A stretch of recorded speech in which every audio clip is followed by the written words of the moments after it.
Good morning, and welcome to Trusted Transitions, where they help seniors successfully navigate their home transition journey. Every week here at this time on News Talk 1130 WISN, Trusted Transitions connects seniors with compassionate and, more importantly, local experts who offer practical advice on how to best prepare their homes for sale and the many available home and senior living community options available here in southeastern Wisconsin. The ultimate goal of this program is to help transform a potentially overwhelming situation into an informed journey. The guests on this morning's show include Jane Gessel from Tudor Oaks in Muskego, Melinda Stewart, the local owner of Smart Moves, Michelle Fitzgerald from Horizons Law Group, and William Witt with Element Mortgage. Let's begin this morning with Jane Gessel from Tudor Oaks. Jane, good morning. How are you? Great. How are you today? I'm well, thank you. We appreciate you being here. Good morning, everyone. This is Jane Gessel from Tudor Oaks Senior Living. Tudor Oaks is a full continuum of care of senior living here located in Muskego. We are on McShane Drive. Tudor Oaks, today we're going to focus on Francis Henry Health Center, which is our health center, skilled nursing, short-term rehab. What we wanted to talk about is help you and your family navigate the care options. We break down a couple of differences, and so we wanted to talk about the differences between short-term rehab and our long-term care. And besides the obvious short-term versus long-term, what are those main differences between the two? Awesome question. So short-term rehab really is temporary care focusing on recovering and regaining your independence. It's typically for those people who have a medical need, physical support, or they're returning home after a hospital stay, surgery, or an injury. The long-term care side is really for individuals with chronic or progressive conditions like dementia or Parkinson's who can no longer live safely on their own. The focus is on quality of life and managing their daily activities rather than a cure. And obviously there's a case-by-case basis, but generally speaking, Jane, how long does each type of care usually last? So for short-term, typically lasts from a few days to several weeks, but rarely more than 3 months. The long-term care, that often extends indefinitely. So residents may stay for several years or the remainder of their lives as their health needs evolve. Can you talk a little bit about what specific services are provided? Absolutely.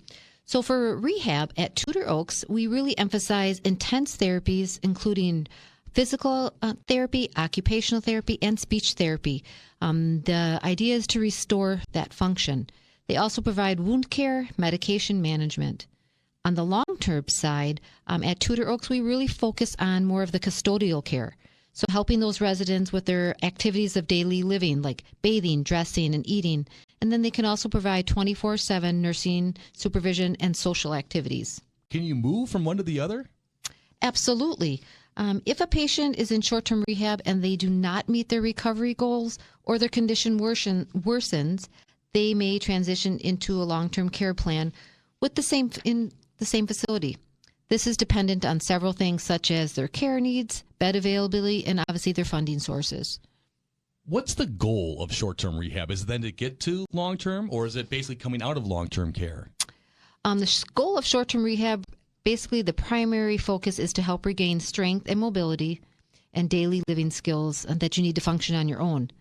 They can transition like a bridge between the hospital and returning to your normal life, reducing that risk of being readmitted to the hospital. And then what services are typically provided in this? In short-term rehab at Tudor Oaks, we have therapies. So you'll often participate in intense sessions of physical, occupational, and speech, skilled nursing, and that includes medical monitoring 24/7, wound care, medication management by licensed nurses. So how long do some of these stays last typically? Typically, a stay can be from a few days to several weeks. Daily schedule is usually therapy conducted 5 days a week to maximize your progress. The stay ends once you meet your recovery goal or you reach a plateau where further intensive therapy is no longer beneficial. Is there a certain type of qualification someone needs to have to qualify for this kind of care?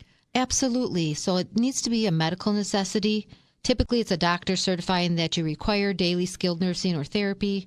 Hospital triggers, sometimes you can use Medicare Part A coverage. You typically must have a 3-day qualifying inpatient stay at the hospital, and they can enter the rehab facility within 30 days of being discharged from the hospital. All right. the $1 million question. Hopefully that's not the answer. How much does this cost? Well, Medicare coverage, typically, if you have that, if you meet the requirements, Medicare will cover 100% of your costs for the first 20 days. For days 21 through 100, you are responsible for your daily coinsurance, but sometimes that is covered if you have supplemental. The other programs are, a lot of residents will have Medicare Advantage programs through Medicare, and that's an all-in-one alternative to original Medicare. These plans offered by private insurance companies, approve Medicare, and they must have a authorization ahead of time, and they are covered, anything that typically covers the Part A and Part B, but you do need to meet their guidelines.